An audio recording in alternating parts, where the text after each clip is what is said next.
Dentro de los factores paternos también podemos encontrar que influyen, pero en menor cantidad. En esto principalmente vamos a encontrar que la edad paterna avanzada va a estar implicada en esto, ya que también se va a asociar a unas cuantas anomalías cromosómicas. Del lado derecho les pongo una tablita que nos dice que el aborto es mucho más frecuente en el primer trimestre del embarazo, que va a la semana 20 de gestación, y podemos encontrar una posibilidad de aborto del 50%. En el segundo trimestre va a ser la probabilidad del 20 al 30%, y en el tercer trimestre va a disminuir pues considerablemente, teniendo un porcentaje del 5 al 10.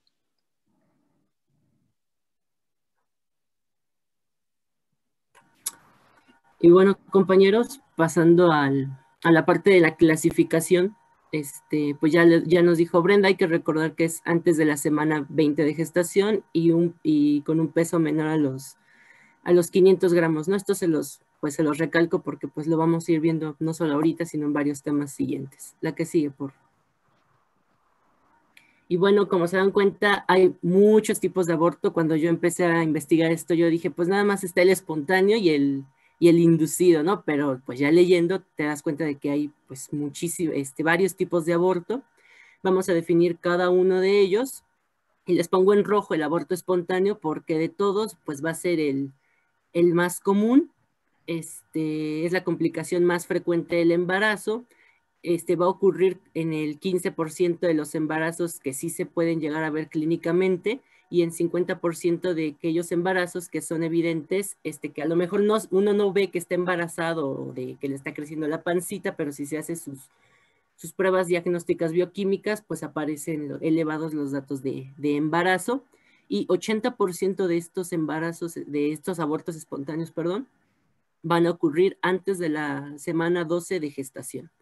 Y bueno, tenemos que puede ser según su origen, ya sea espontáneo o inducido. Como ya dijo Brenda, puede ser terapéutico para salvarle la vida, ya sea al bebé o a la madre, o el electivo, donde la madre pues no tiene deseos de tener a ese bebé, según la edad gestacional, ya sea embrionarios, fetales tempranos o fetales tardíos, que son aquellos mayores a 12 semanas, pero menores a las 20 semanas, según su evolución, que esto va a ser la etapa clínica del aborto, ya sea la amenaza de aborto, que sería la primera, luego el aborto en curso, que ya sea que sea inevitable o inminente. Ahorita vemos cuál es la diferencia entre esos dos, porque es común que pensemos que sean sinónimos.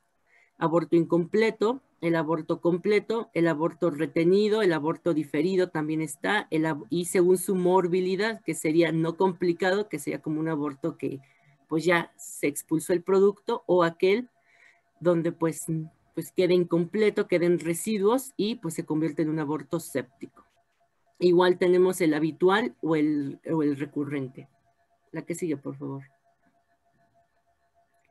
Y bueno, aquí las características de cada uno parece que son fáciles y la clínica es muy parecida, pero a ver, vamos a empezar con el aborto inducido, que es la interrupción voluntaria o terapéutica, asistida del producto, ya sea quirúrgica, farmacológica.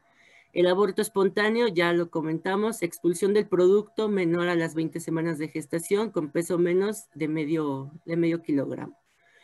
Aborto ¿por qué les pongo estos con asterisco? Porque estas van a ser propiamente etapas del aborto espontáneo.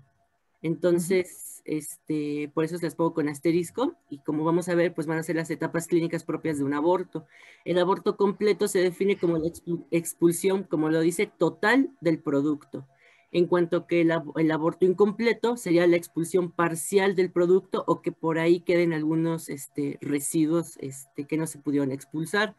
El aborto inevitable es aquel donde hay sangrado uterino que se expulsa antes de la semana 20, donde sí hay expulsión y hay dilatación cervical.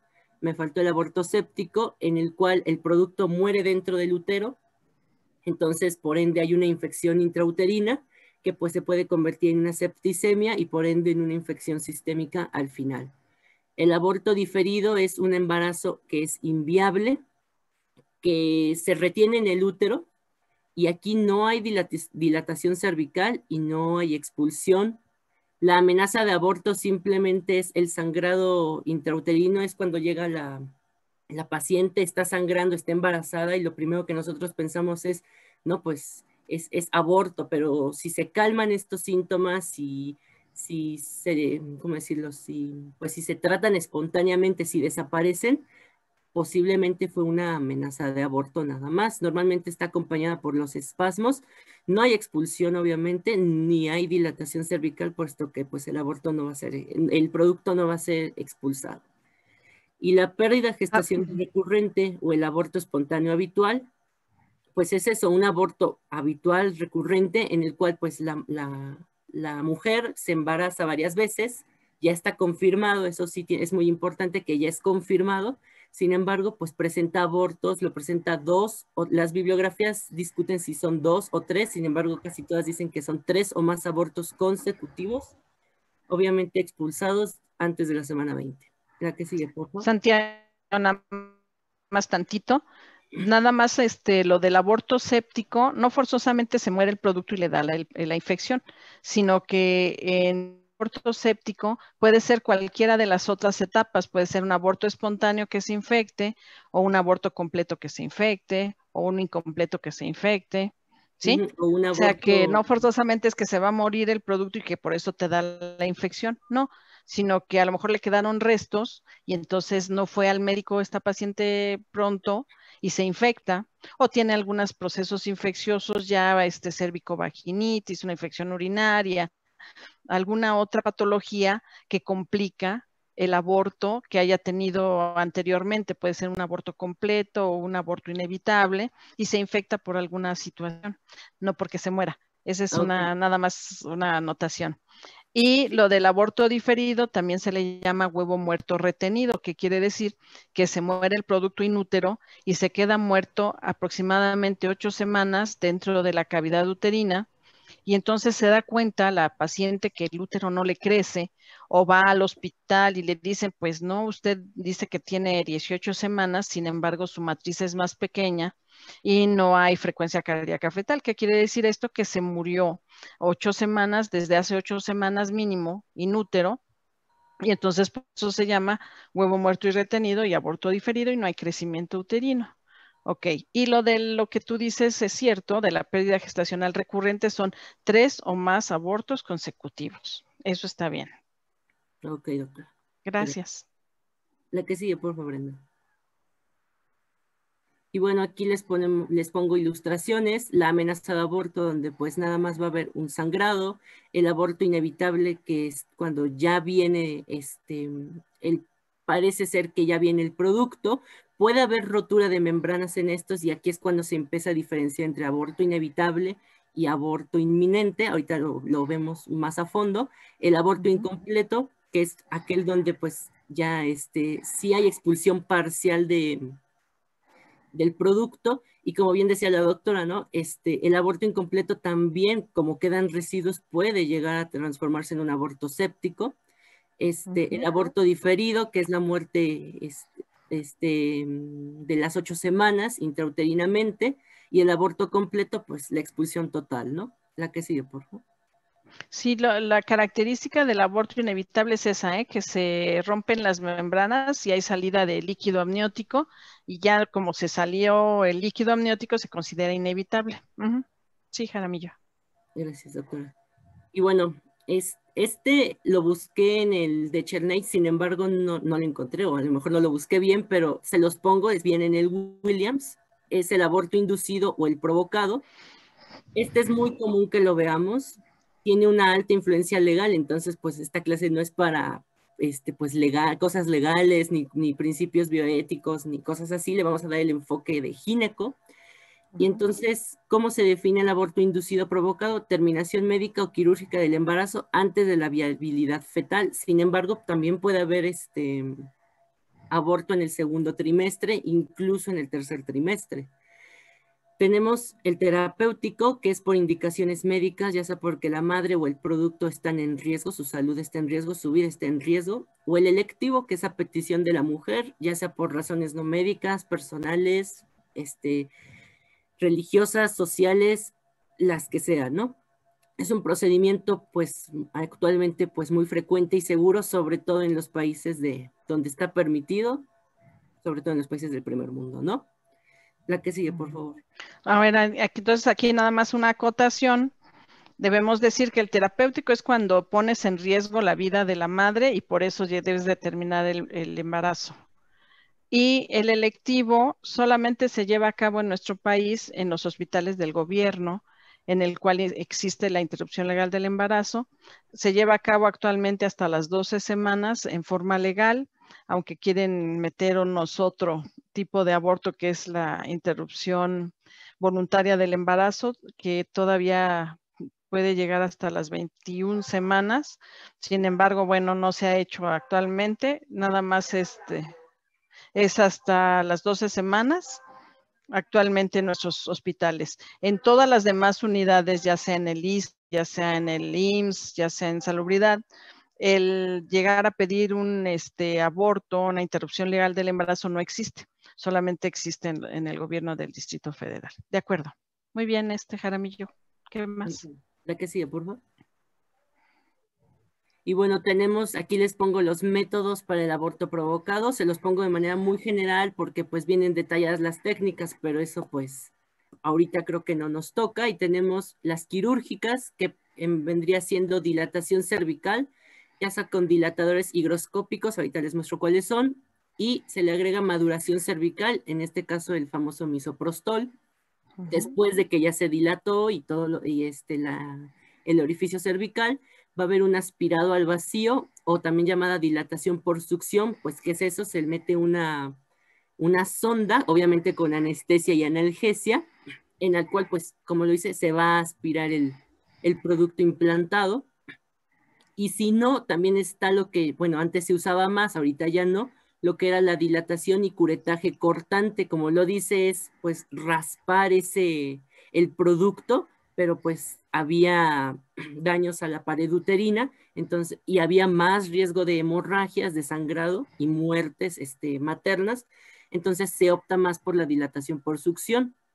Esto es en el primer trimestre. También se utilizan los fármacos como la mifepristona para estimular las contracciones uterinas, misoprostol para estimular el miometrio y la maduración del cuello uterino, y el metotrexato, que pues va a detener la implantación. Sin embargo, el más usado, tanto por su costo, por su eficiencia, es el misoprostol.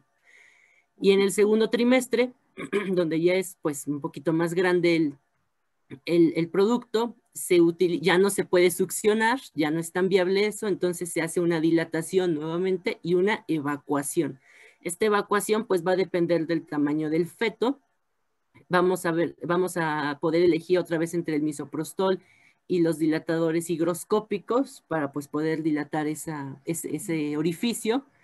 Y aquí pues leí, como pues ya pasaron las 12 semanas de gestación, aquí se opta por inducirle al feto la muerte previa. Se le va a inyectar de manera intracardíaca cloruro de potasio o digoxina. Esto lo hacen mucho para que no digan que, bueno, yo lo leí así y lo interpreté de que no digan de que todavía estaba vivo cuando retiraron el producto, y que no haya conflictos ni legales ni bioéticos, entonces pues se opta por la muerte inducida. A ver, entonces aquí en nuestros hospitales del gobierno del Distrito Federal, nada más como acotación, en el primer trimestre pues se hace lo que tú comentas, se les da misoprostol y se hace el legrado en forma directa, porque el primer trimestre consta desde la concepción hasta las 12 semanas. Esto es importante saberlo. Y en el segundo trimestre es de las 3. Eso es importante saber, porque ya va a haber un producto más grande en el segundo trimestre. Entonces ahí tenemos que darle algún medicamento para provocar contracciones uterinas que expulse primero el producto de la concepción y después hacer el legrado. Eso es lo ideal, eso es lo mejor. Usamos medicamentos para provocar la muerte del producto en general y desgraciadamente, por ejemplo, en la interrupción legal del embarazo simplemente se da el misoprostol y se evacúa el embarazo con todo y el producto que aún todavía puede ser que está vivo, ¿no? Y que sale al exterior ya pues fallece. Bueno, ¿qué más, Jaramillo? Y bueno, también cuando son mayores a las 16 semanas de gestación, está la extracción mecánica pues en partes, lo van pues sacando pues por partes al feto. Y como ya dijo la doctora, farmacológico, misoprostol con mifepristona, dinoprostona, que es un análogo de la prostaglandina E2, y la oxitocina intravenosa para desencadenar pues las contracciones. Nuevamente, pues el misoprostol por su eficacia, por su bajo costo, pues incluso antes había pandemia de misoprostol, que pues para todo lo recetaban Sí. y pues la que sigue, por. Así es. Decían mis compañeros, es que el misoprostol se usa para la gastritis, no creas que es para otra cosa. Sí, querido amigo, está bien. Obviamente que lo que más es la utilidad es para ablandar el cuello uterino, provocar contracciones uterinas y poder expulsar el embarazo. Ok, ¿qué más? Bueno, aquí les presento los dilatadores higroscópicos, que son los de la parte de arriba, que tenemos de dos tipos, los laminarios, que están hechos a base de algas, y el acrílico, que es que es el Dilapan S, es el más común, es el más usado por su costo, eficacia. ¿Qué van a hacer estos dilatadores?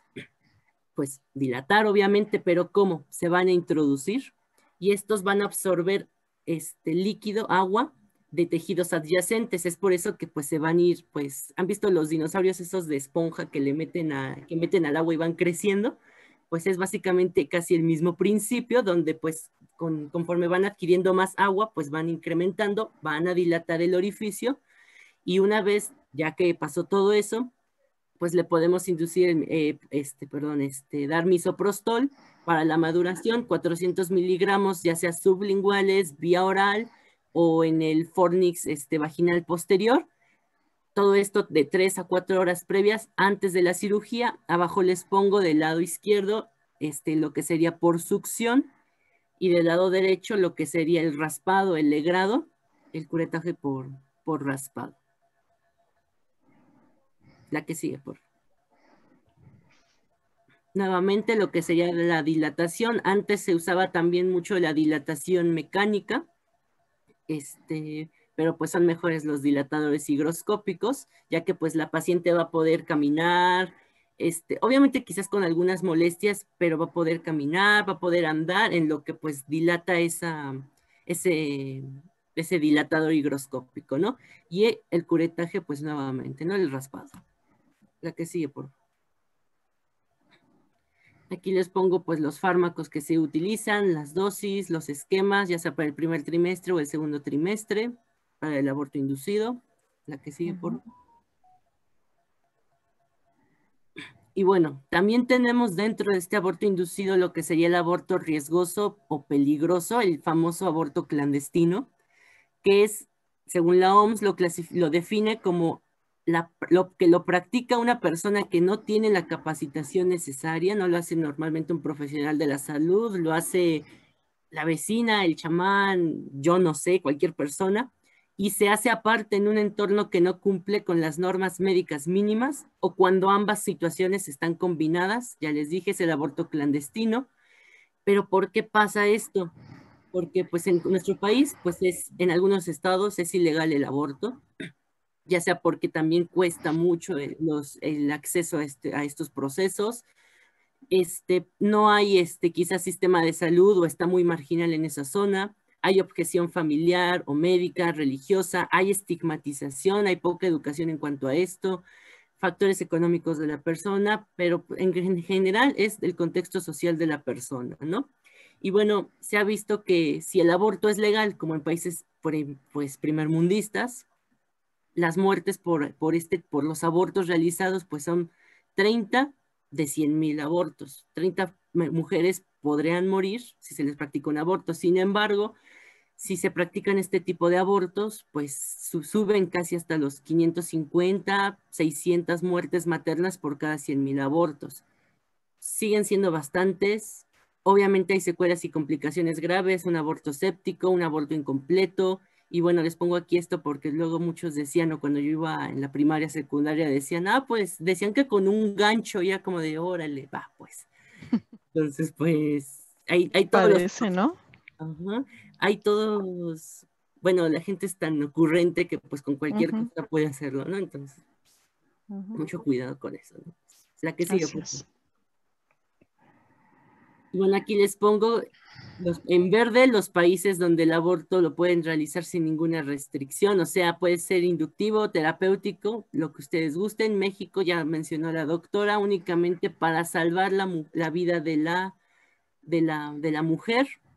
No sé cómo esté aquí en la Ciudad de México, pero creo que aquí es legal, pero no sé en qué contextos.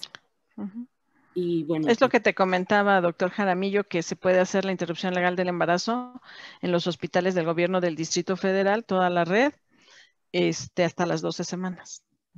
Ok. Entonces, en Oaxaca, ¿no? También. No sé si ya también se puede, ¿no? Ajá.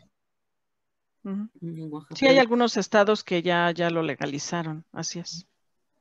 Y bueno, la que sigue, por favor. Ahora sí, pasamos al aborto espontáneo.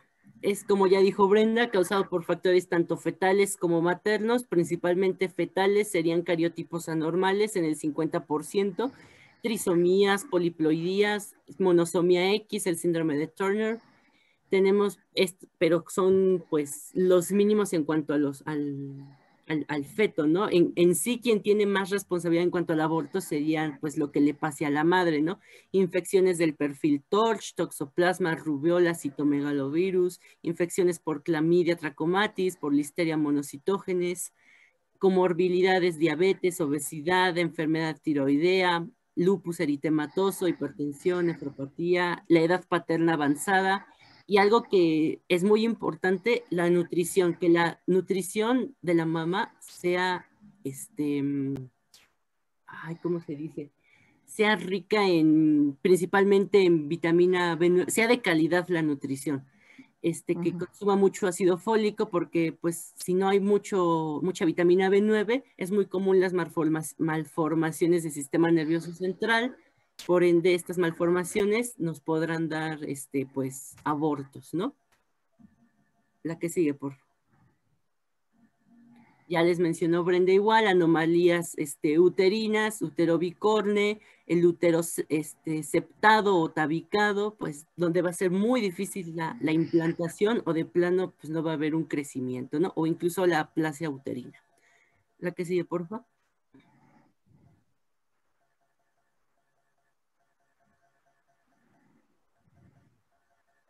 Y bueno, tenemos la amenaza de aborto, flujo sanguíneo uterino menor a las 20 semanas de gestación. El cuello uterino va a estar cerrado, no va a haber cambios cervicales. Puede o no haber espasmos, pues sí, no, espasmos. Puede o no haber dolor suprapélvico a la presión o calambres. Y como les dije, esto se va a retirar, se va a resolver de forma espontánea, pero hay que tener a la paciente bajo observación pues en un tiempo considerable, unas 12, unas 24 horas. Si deja de tener ese cuadro clínico, ok, muy probablemente era una amenaza de aborto. Pero si ya presentó esta amenaza de aborto, tiene un mayor riesgo de que haya un aborto subsiguiente en el primer trimestre o en el segundo trimestre, o que tenga un parto prematuro, o que tenga una rotura temprana de membranas, o bien que si se llega a embarazar después otra vez, pueda tener un embarazo ectópico. O sea, las secuelas también, sí hay secuelas en este tipo de abortos, de amenazas de aborto. La que sigue, por favor. El aborto inevitable y el inminente son muy parecidos. El inminente hay sangrado, hay lumbalgia, hay dilatación cervical sin expulsión aún. A diferencia del inevitable, que hay sangrado, lumbalgia, dilatación cervical sin expulsión, seguimos igual, pero aquí ya hay rotura de membranas. Normalmente es un proceso ya irreversible, porque ya estamos iniciando el aborto. La que sigue, por favor. El aborto completo, pues ya les dije, es la expulsión total del producto con cierre del orificio cervical. Ya después de que hubo los cambios cervicales, vuelve a su estado. Hay metrorragia o sangrado, calambres, expulsión del tejido con una apariencia de saco colapsado. hay espasmos y dolores leves que pueden permanecer por semanas, pero normalmente una vez que ya se expulsó todo, deja de haber este tipo de dolores, de calambres, de espasmos. La que sigue, porfa. Muchas veces el aborto completo no le quieren hacer nada a los ginecólogos porque dicen ya se expulsó todo, nada más hay que estar bien seguros para no dejar ningún residuo y que vaya a haber un aborto séptico. Muy bien, Jaramillo. ¿Qué más? El incompleto, ya les dije, expulsión parcial o de una parte de los productos de la cavidad uterina. Es más común entre la semana 10 y la 20 de gestación.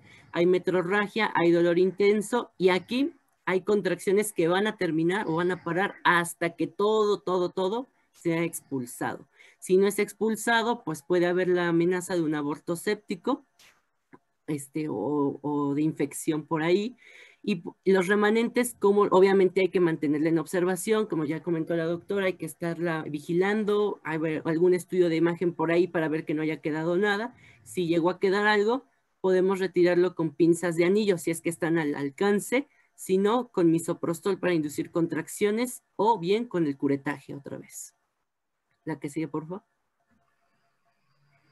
El aborto diferido es producto que está muerto por 8 semanas de gestación, inútero, está retenido, pero no va a haber cambios cervicales.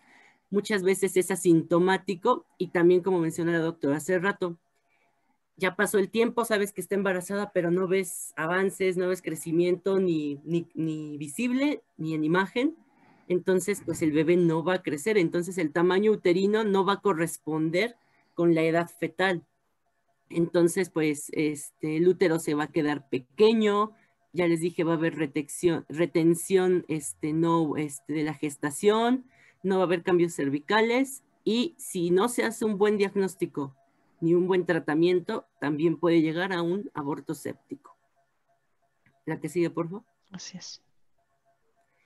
Y bueno, el aborto séptico es más común en países donde el aborto es ilegal por las razones que ya hemos comentado, pero también en abortos diferidos, en abortos incompletos, consecuencia de los productos muertos, infecciones intrauterinamente, abortos incompletos, los riesgosos, o bien con material, o puede haber sido un aborto completo, pero se hizo riesgoso, el material no estuvo bien desinfectado, pues ya le metí alguna bacteria por ahí, que nos puede conducir a necrosis y al final a shock tóxico. Los más comunes son Streptococcus Clostridium perfringens y Clostridium sordelli. Y bueno, esta es la etapa de cómo se realiza el aborto riesgoso o incompleto o diferido. Llega una endometritis porque está adyacente. Puede viajar hasta el peritoneo para convertirse en una peritonitis. Se disemina todo el organismo, una bacteriemia, hasta llegar a un estado séptico, un choque séptico. Y obviamente, pues una muerte materna. La que sigue, por favor.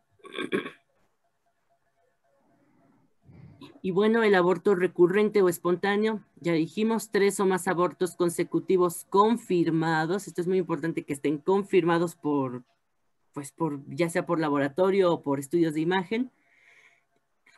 Hay varias teorías. Normalmente se cree, son causas inidentificables, pero está muy asociado a síndrome antifosfolipídico, síndrome de Asherman, enfermedad tiroidea, lupus eritematoso, síndrome de ovario poliquístico. Y bueno, 5% de los embarazos van a pasar por esta situación. Es también tenemos familiares o no sé si conozcan, pero pues en mi caso sí que se embarazaba y lo perdía, hasta que ya casi a los 39, pues ya pudo embarazarse, ¿no? Y es como de, órale, ¿no? Entonces, pues este es el aborto recurrente y puede ser por cualquier patología que estas personas presenten. Se dice que es primario cuando la pérdida es en mujeres nulíparas, o sea que nunca han tenido un parto, y secundario cuando la pérdida ya es en mujeres con partos previos. Y bueno, mientras más abortos tenga esta persona, pues más va incrementando el riesgo de que pues siga habiendo más abortos, ¿no? La que sigue, por favor. Aquí les pongo un resumen de los abortos, de la clasificación de los abortos. Está pues muy práctica, sin cambios cervicales, los tratamientos que se le podrían dar. El aborto recurrente, pues nuevamente investigar cuál es la causa y tratarla. La que sigue, por favor. La que sigue. Y bueno, las etapas clínicas ya son todas las que vimos previamente. Inicia como una amenaza de aborto. Y bueno, si se detiene la amenaza de aborto, pues puede continuar la gestación. Sin embargo, aquí los podemos dividir ahora. Aborto inminente, que se puede ser aborto incompleto. Ay, aquí me faltó el aborto completo, incompleto. Aquí lo repetí, perdón. No pasa nada. Aborto inevitable, que ya les dije, rotura temprana de membranas, es una diferencia que tienen que recordar. Ahora, si es un aborto incompleto o diferido, pues nos puede llevar al aborto séptico, y si este aborto séptico pues no es bien tratado, pues nos puede conducir a la muerte. Aquí a lo mejor le agregaría yo aborto riesgoso o aborto inductivo, es por elección, perdón, y pues nuevamente ponerle aborto completo, incompleto, porque se nos puede ir por ahí, pues igual transformarse a aborto séptico y hasta la muerte. La que sigue, porfa. Nuevamente, las amenazas con características, pero esto pues ya lo hemos mencionado. Pero está bien para que lo estudien, está más sencillo. Un resumen de todo. Así es. Y bueno, el diagnóstico del aborto, como en cualquier otra situación, otra patología, vamos a iniciar con nuestro diagnóstico clínico. Como sabemos, nuestra historia clínica va a ser una herramienta fundamental base en toda patología. En esta historia clínica, como Santiago ya nos mencionó, podemos identificar pues si la mujer ha tenido alguna infección, algún aborto previo, o incluso si en su historial familiar también hay historia de abortos recurrentes, algún tipo de traumatismo previo que haya presentado. Y bueno, combinado esto con nuestro examen físico y pues obviamente nuestra sintomatología de alerta, principalmente estos 4 signos que les pongo aquí: el sangrado vaginal, los cólicos abdominales, el dolor lumbar y bueno, la reducción de los síntomas de embarazo visibles o en imagen, pues nos pueden indicar que nuestra paciente está pues con un posible aborto. Dentro de los diagnósticos de laboratorio y gabinete, pues como ya les mencionábamos, hay diversas causas que nos pueden desencadenar un aborto. Por lo tanto, en nuestra biometría hemática podemos solicitar una para pues confirmar que nuestra paciente está en un estado de anemia debido al sangrado constante del útero. Bueno, las concentraciones de la hormona coriónica humana en una mujer no embarazada van a estar menores a 5 unidades internacionales sobre mililitros. Y bueno, estos valores se los manejo dentro de la semana 5 de gestación. Bueno, de lo que yo estuve leyendo, decía que tanto las concentraciones muy bajas como las concentraciones muy altas pueden referirnos como un signo de aborto, ya sea que estén por debajo de 20 o muy, muy altas, como son 8.900. Si se dan cuenta, pues se disparan demasiado. Bueno, un examen general de orina. Sin embargo, Brenda, aquí nada más como comentario, cada laboratorio te maneja diferentes cifras, pero tú cuando veas menos de 10,000 unidades, vas a pensar que a lo mejor es un aborto. Y lo que puedes hacer es pedirle la fracción beta de hormona gonadotropina coriónica para ver exactamente cómo está el embarazo. Pero tú nada más checa lo que el laboratorio te está diciendo de acuerdo a las unidades que te está marcando, a qué edad gestacional corresponde, y de acuerdo a tu clínica, empatarlos para ver si realmente esa paciente tiene un aborto o no. De acuerdo, digo, a las gonadotropinas, porque la clínica te va a dar más datos, ¿no?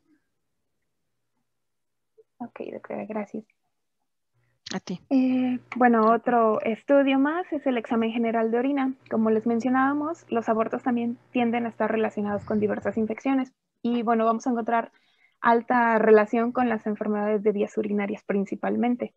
Entonces, lo que podemos hacer es un examen general de orina, pero destacando la parte del urocultivo. vamos a poder identificar el agente patógeno y bueno, esta infección se puede confirmar si encontramos de 100.000 unidades formadores de colonias sobre mililitro de este agente. Y bueno, como les mencionábamos también, el perfil TORCH nos puede identificar pues si nuestra mujer ha estado infectada o si está cursando con una infección de citomegalovirus, de herpes, rubéola, toxoplasma, que son como las más frecuentes. Y bueno, dentro del gabinete principalmente y nuestro estudio base va a ser la ecografía. Nuestra ecografía nos va a presentar pues la imagen de nuestro embarazo, de nuestro producto. En cuanto a las semanas de gestación, de la semana 4 a la 5, aquí les pongo que va a ser visible el saco gestacional, el cual se va a ver representado en nuestra imagen, de este lado, con esta imagen de color negro, debido a que pues va a estar, no va a estar ocupada por nada más que ya sea por líquido o por aire. Por eso se ve el color negro. De la semana 5 a la 6 vamos a poder observar lo que es nuestro saco vitelino, que lo podemos ver el saco vitelino dentro del saco gestacional. En la semana 6 a la 7 podemos encontrar la presencia de nuestro latido fetal, el cual debería ser aproximadamente de 120 a 160 latidos por minuto. Y bueno, esto va a ser importante ya que si nuestra paciente se le realiza una ecografía y no se detecta un latido fetal y después a la semana, a las 2 semanas, se le vuelve a realizar otra ecografía y de nuevo no se detecta este latido, entonces pues ya se puede inferir que ha sufrido una muerte fetal. Vamos a dejarlo de la ecografía transvaginal. A las 7 semanas es cuando se ve la frecuencia cardíaca fetal. Porque a las 6 pues todavía vas a ver el saco de nada más bien definido. Pero a las 7 semanas ya debe de haber frecuencia cardíaca fetal. Ahora, si la paciente no está segura de su fecha de última regla, a lo mejor te puedes esperar 15 días para, si es que quiere su embarazo realmente, para ver si ya presenta frecuencia cardíaca fetal, porque muchas veces la paciente no sabe exactamente su fecha de última regla o no tiene bien definidas las fechas, ¿sale? Okay. Vamos a dejarla de todas maneras en 7 semanas. Okay. Y bueno, esta tablita de aquí abajo les muestro el riesgo de aborto. Como les había mencionado, en el primer trimestre es mucho más frecuente. Y bueno, nuestra amenaza de aborto va a ser menos posible conforme vaya avanzando nuestro embarazo.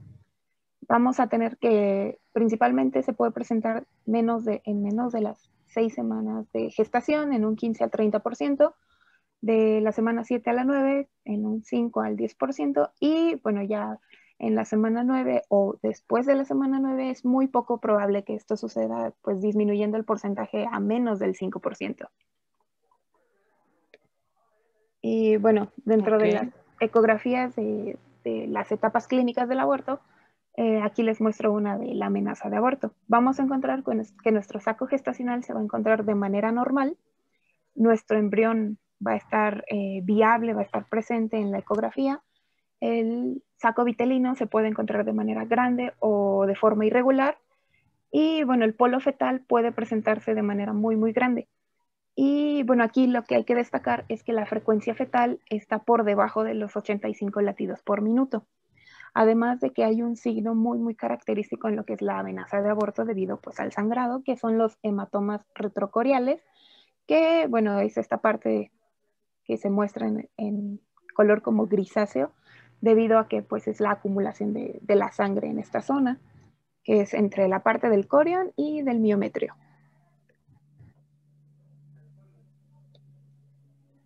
Y bueno, aquí les muestro otra ecografía donde podemos ver nuestro saco vitelino, esto sería el saco gestacional, el saco vitelino y bueno, el polo fetal, pues creo que no se diferencia mucho, pero aquí lo relevante, como les menciono, es el hematoma, que generalmente está presente. Bueno, una ecografía en un aborto incompleto, vamos a encontrar que el saco gestacional es de forma irregular. Podemos encontrar, como ya se había mencionado antes, los restos intracavitarios, ya sea pues fetales o embrionarios, dependiendo de la semana en la que nos encontremos. Y bueno, el espesor del endometrio va a estar por debajo de 15 milímetros. Y aquí vamos a destacar esta parte, que es la heterogenicidad del endometrio, que como tal se puede observar pues en una misma coloración en nuestra ecografía, que bueno, es una imagen difusa. Realmente la heterogeneidad nos va a hacer referencia a que no es ni una zona como negra, ni gris, ni blanca, sino que vamos a encontrar una mezcla de todo esto. Ahí se ven los restos, lo negrito. Ajá. ¿Y qué más? Ah, bueno, esto también, la exploración con Doppler nos va a pues, presentar lo que es la área vascular de nuestro producto. Entonces, esta también nos puede ser útil pues para identificar si nuestro producto todavía está viable o cómo va toda esta situación con la red arterial y venosa de nuestro producto. La ecografía en un aborto completo. De igual manera, el espesor del endometrio se va a ver adelgazado. Lo que hay que destacar aquí es que a diferencia del incompleto es que no va a haber productos de la concepción pues visibles en nuestra cavidad, ya que pues todo fue expulsado. Bueno, en este caso vamos a necesitar que la paciente haya sido pues previamente confirmada con embarazo, ya sea por laboratorio o gabinete, pues para corroborar que de verdad pues el aborto fue de manera completa. Entonces es necesario que nuestra paciente tengamos la confirmación de su embarazo para después hacer esta ecografía y mencionar que pues que en efecto fue un aborto completo. Y bueno, en este caso la imagen pues como mencioné aquí en el pie de la imagen va a ser una imagen homogénea que nos va a hacer referencia a que el útero se encuentra completamente vacío. Y bueno, lo que nos mencionaba la doctora hace un momento sobre el huevo, que yo encontré también que se le llamaba como huevo güero o algo así, que nos hace referencia a un embarazo anembrionado. Y fíjate que no lo habíamos tocado, el embarazo anembriónico. Este es otro tipo de embarazo, no es huevo muerto y retenido ni diferido. Simplemente aquí se formó el embrión. Y entonces AN es restrictivo de embrión, ¿no? No se formó el embrión y entonces no vas a encontrar embrioncito, nada más encontrar el saco, vas a encontrar la decidua, pero no hay embrión. Ese es uno que nos faltó, un tipo de aborto que nos faltó. Hecho, lo puse aquí dentro de los diagnósticos ecográficos porque precisamente se necesita la ecografía para confirmar que es un embarazo anembrionado. Entonces, como está bien, porque a veces les pregunto yo y hay que hacer, ¿no? ¿Por qué no hay embrión? Pues es un tipo de alteración genética seguramente que provocó que no se formara el embrión. Y entonces se llama embarazo anembriónico y obviamente le tenemos que hacer un legrado o curetaje porque no puede proseguir el embarazo, ¿no? Ok. Bueno, por mencionarles el embarazo anembrionado, bueno, en este el embrión no se desarrolla o se va a desarrollar, pero tiempo después se va a reabsorber dentro de la misma cavidad.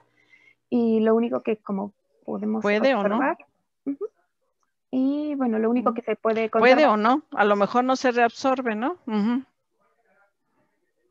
¿Qué más? Ah, sí, bueno, lo único que podemos observar va a ser la presencia de nuestro saco gestacional. Bueno, el saco gestacional lo podemos observar ya sea mayor a 15 milímetros sin el polo embrionario o menor a los 10 milímetros, pero pues como les menciono, esto meramente es un diagnóstico ecográfico, que es lo que nos va a pues diferenciar todo esto. Y este se va a manejar como un aborto diferido.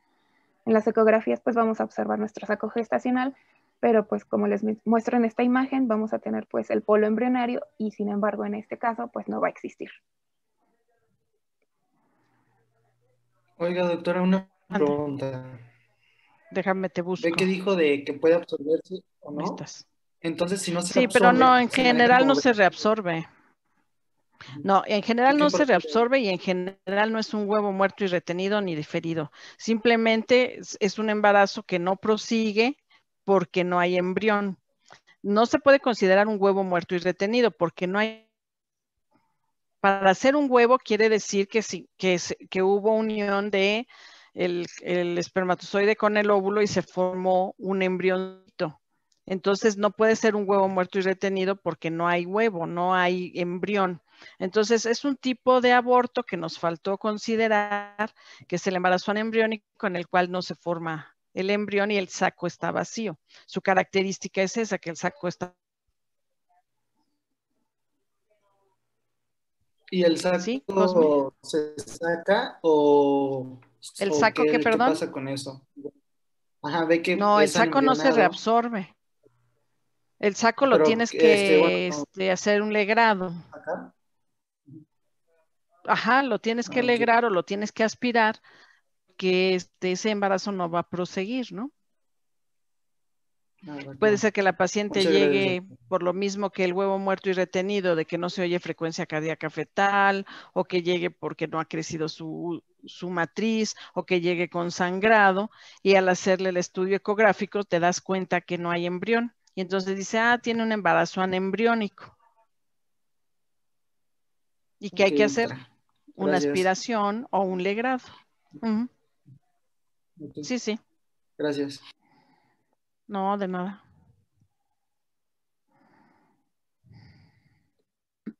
Y bueno, ya pasando al tratamiento, igual si de repente no me escuchan, me avisan, por favor. La que sí.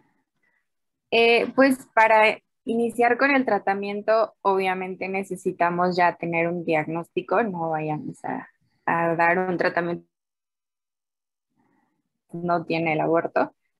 Y para esto, pues necesitamos todo lo que nos acaba de comentar Brenda. Necesitamos una anamnesis, exploración física completa y estudios de laboratorio.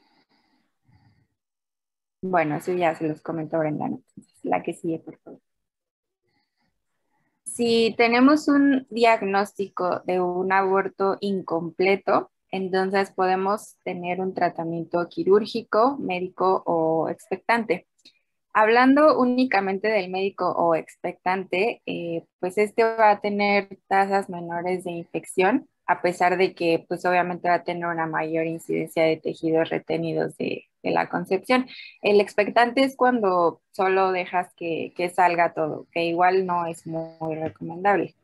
Y también pues en esto se va a evitar el riesgo de hacer una cirugía que pueden incluir una perforación uterina, adherencias e insuficiencia cervical.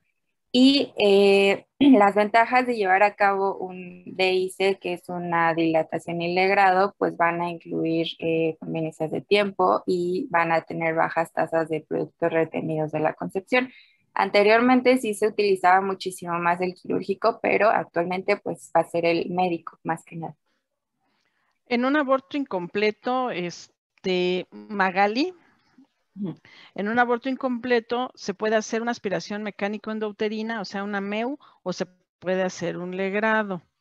Y este tipo de tratamientos, principalmente legrado, podrían a veces complicarse con una perforación uterina, que es lo que tú estás poniendo en tu diapositiva, sin querer, ¿verdad? Se hace un hoyo con la legra y entonces se puede perforar. Esta es una complicación del procedimiento que estás haciendo para sacar estos restos que quedaron en el útero. Y a su vez, si tú haces un legrado muy, muy, muy fuerte, ¿qué puede pasar? Que las paredes del útero quedan con mucho sangrado, muy lisas y se pegan una con otra, entonces se forman las adherencias. Esto es lo que te está diciendo el libro, que cuando tú tratas a estas pacientes, podrías algunas veces complicarte con estos padecimientos, ¿no? Perforación uterina es una complicación o adherencias que se llaman, bueno, pues sí, adherencias de las paredes uterinas. Ok, doctora, gracias. La que A sigue, ti. por favor. Hablando únicamente del tratamiento expectante, pues aquí vamos a tener una imposibilidad de predecir el momento hasta el cual el aborto pues finaliza o se completa, y esto nos puede ocasionar una hemorragia o mucho dolor en la paciente, que muchas veces al final pues va a requerir de una DIC, ¿no?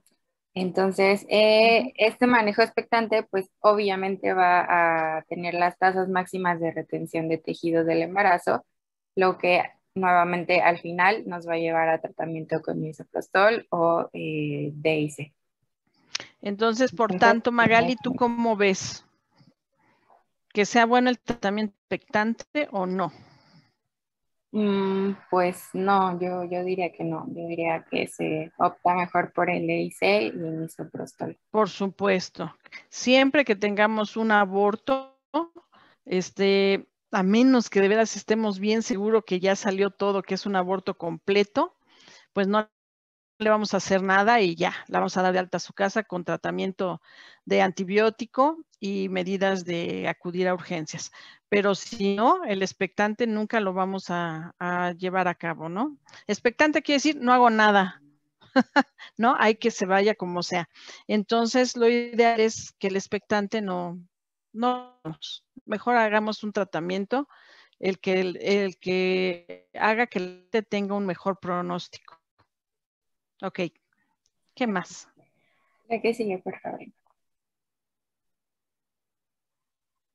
Y bueno, pasando al manejo médico, como ya nos había comentado Santiago, pues está el misoprostol. Este va a inducir las contracciones uterinas y la expulsión de los productos de la concepción.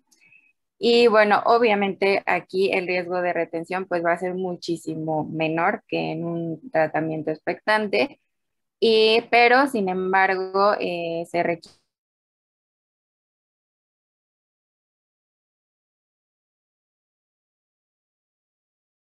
muchas veces dosis repetida del médico, le das una, pues pueden quedar algunos residuos.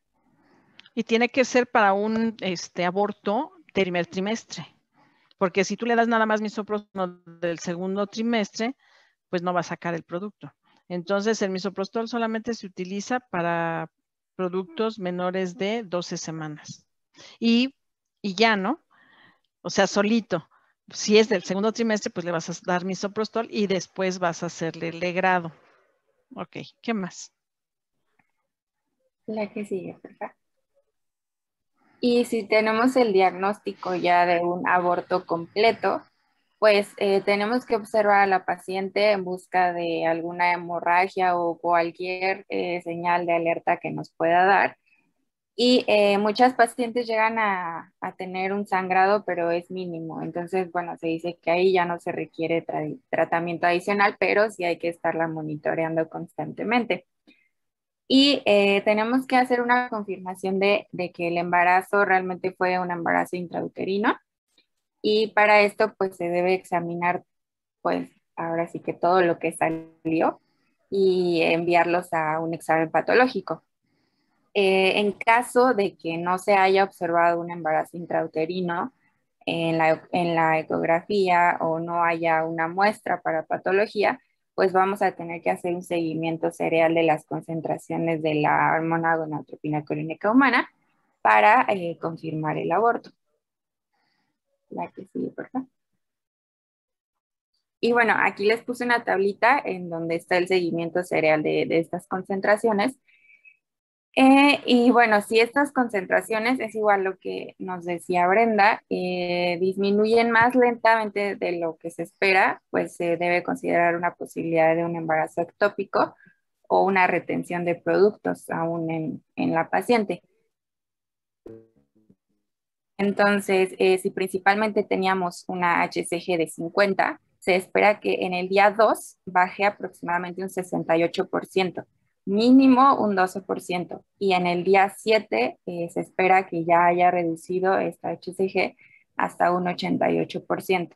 Entonces, si disminuye menos del mínimo, que es el que está entre paréntesis, pues podría ser que esta paciente tenga alguna retención de productos o un embarazo ectópico. La que sigue, por favor. Y bueno, también con estas mediciones de concentraciones de HCG, pues se van a estabilizar, se va a diagnosticar una gestación molar, se puede diagnosticar. Si estas se estabilizan o aumentan anormalmente sin un embarazo intrauterino. Esta gestación molar pues va a ser la consecuencia de una alteración genética que va a acontecer en el momento de la fecundación y nos va a dar la proliferación de epitelio trofoblástico. Podemos tener un embarazo molar total o completo. Este es más frecuente y se va a originar como consecuencia de la fecundación de un óvulo vacío. La característica de este es que la carga cromosómica va a ser solo de origen paterno. Entonces, pues prácticamente va a ser una bola, como si fuera un embarazo, pero pues no, no lo es. A ver, entonces, Magali, lo que yo estoy, es que no te entiendo acá de si las concentraciones de HCG, yo creo que eso lo vamos a quitar. Nada más vamos a decir que en un embarazo molar aumenta mucho, a más de 100,000 unidades, la fracción beta de hormona gonadotropina coriónica, o sea, es muchísimo. Que también lo podemos hacer un diagnóstico diferencial con el embarazo gemelar, ¿verdad?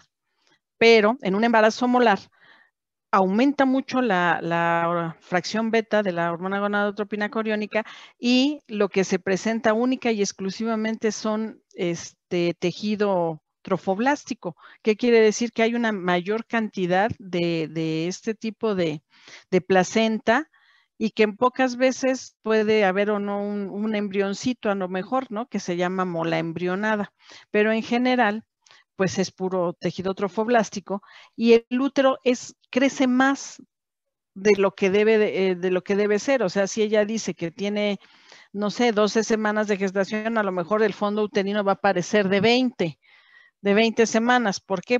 Porque la placenta crece mucho y entonces el fondo uterino es mayor a lo esperado. ¿De acuerdo? Ok, gracias. Y bueno, la mola parcial, la comparación de la completa, en esta pues tiene material genético materno. Sí, por favor.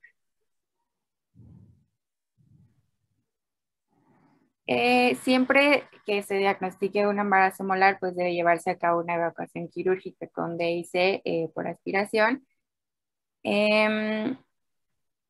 Y siempre y cuando se vayan reduciendo estas concentraciones de HCG, porque como decía la doctora, en un embarazo molar van a aumentar muchísimo. Entonces ya después de llevar a cabo la evacuación quirúrgica de esta mola, si se reducen las concentraciones y ya permanecen indetectables después de la evacuación, pues ya no hay necesidad de algún tipo de tratamiento extra como quimioterapia, por ejemplo. En cambio, si estas concentraciones empiezan a elevarse todavía más o siguen estancadas durante más de 6 meses, pues va a estar indicada una evaluación en busca de enfermedad trofoblástica gestacional posmolar maligna. Entonces, se puede decir que cuando tú te encuentras un embarazo molar hay que hacer una especie de protocolo y ver las determinaciones séricas de hormona gonadotropina coriónica antes del legrado. Y ya que le haces el legrado y posterior a este legrado le haces otra determinación de hormona gonadotropina coriónica para ver si estas disminuyeron. Si no disminuyeron, pudiéramos pensar que pudiera ser una hormona, mola de repetición, ¿no? Que se está presentando o vuelta otra vez con todo y que le hicimos el legrado. O debemos pensar que pudiera provocar un cáncer, ¿no? Un coriocarcinoma se llama, ¿no? Un coriocarcinoma que es también la enfermedad molar, pero ya maligna. Entonces, cuando hay mola de repetición, ¿qué hacemos? Le damos metotrexate y le damos ácido fólico. Metotrexate porque es un neoplásico, ¿no? Se puede decir antineoplásico, un antineoplásico, pero como provoca alteraciones en las células, pues le damos ácido fólico para evitar que tenga una anemia megaloblástica. Y entonces, hay que hacer las determinaciones frecuentes durante 6 meses y después si ya dejó de estar esta mola presente con la quimioterapia que se hace con el metotrexate, al año le tenemos que volver a hacer otra determinación para ver si realmente esta enfermedad molar desapareció. Incluso algunas veces se pueden pedir hasta placa de tórax para ver si no tienes metástasis de esta mola que pudiera convertirse en un coriocarcinoma, que diera metástasis a pulmón. ¿De acuerdo? Muy bien. Y entonces, como aquí la hormona gonadotropina coriónica, la fracción beta va a estar elevada, el diagnóstico diferencial sería ver un embarazo molar y un embarazo gemelar.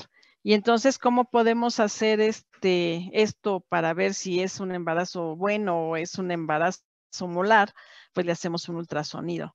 Y el ultrasonido nos va a dar en la enfermedad molar una imagen en panal de abejas, ¿no? Porque como es una degeneración hidrópica de la placenta, se ven como uvas. Cuando tú la sacas en un legrado se ve como uvas, pero cuando la ves en un ultrasonido se ve en imagen en panal de abejas. Ok, ¿qué más, Magali? La que sigue, por favor. Y bueno, ya por último, pasando a las complicaciones, pues mientras más avanzada sea esta gestación y se dé un aborto, pues mayores son las probabilidades de que haya una pérdida excesiva de sangre. Entonces, entre las complicaciones, pues puede haber una perforación uterina, como nos comentaba la doctora, que pueden ocasionarnos hemorragias intraperitoneales, daños a la vejiga, al intestino, y estas perforaciones van a ser más comunes durante la DIC en un embarazo a causa de la suavidad de la pared uterina. Entonces, pues como decía la doctora, van a raspar muy, muy, muy, muy fuerte. Entonces puede que la suavidad, la paciente tenga una suavidad uterina mayor, entonces va a haber una perforación. Puede haber laceración de genitales más bajos, que son poco frecuentes, pero son más graves, adherencias intrauterinas, infertilidad, traumatismo cervical e insuficiencia cervical posterior por una evacuación quirúrgica, y nos puede dar también una infección por residuos.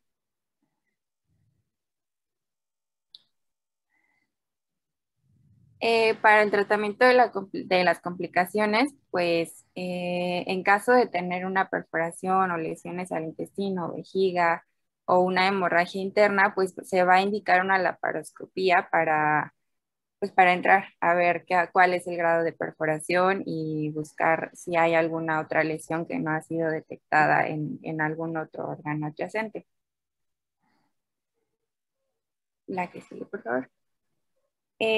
En el aborto clandestino que nos comentaba Santiago, pues prácticamente las complicaciones pueden ser las mismas, pero muchísimo más graves, ya que ahí pues generalmente no vas a estar en un hospital y no vas a contar con todo el material quirúrgico, no sé, en quirófano, para hacer la laparoscopía, por ejemplo, ¿no? Entonces, estas pacientes generalmente pues van a morir desangradas por algún tipo de perforación del útero, o ni siquiera se van a dar cuenta de que quedó algún residuo, pueden seguir con su vida normal y pueden presentar una infección muy grave que posteriormente los puede llevar a la muerte. Y la que sigue, por favor. Y ya sería todo. Entonces, chicos, lo único que nos faltó, yo creo, fue el tratamiento de la amenaza de aborto. La amenaza de aborto, como dijeron